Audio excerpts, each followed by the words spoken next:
সমস্যাটি আমাদের হাতে আর পায়ে এই দুটো জায়গায় আমাদের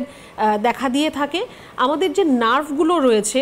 একদম ইন্টারনাল কিছু আমাদের শিরা উপশিরা ধমনী যেগুলো রয়েছে তার মধ্যে ক্যাপিলারিজ রয়েছে, কিছু খুব ছোটো ছোটো সূক্ষ্ম সূক্ষ্ম নার্ভ রয়েছে। যদি কোনো রকম ইনজুরি বা সার্জারি বা আপনার কোনো স্ট্রোক হার্ট অ্যাটাক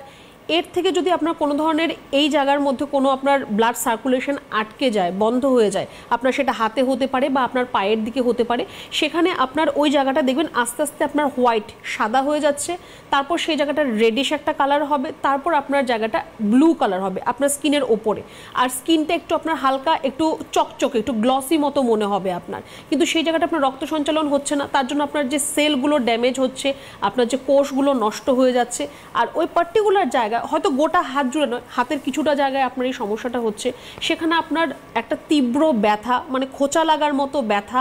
জ্বালা করা, এই সমস্যাগুলো কিন্তু আপনি হয়তো দেখতে পাবেন। খুব বেশি যেটা দেখা যায় আফটার একটা স্ট্রোক বা একটা হার্ট অ্যাটাকের পরে এই সমস্যাগুলো খুব বেশি পরিমাণ আমরা দেখে থাকি।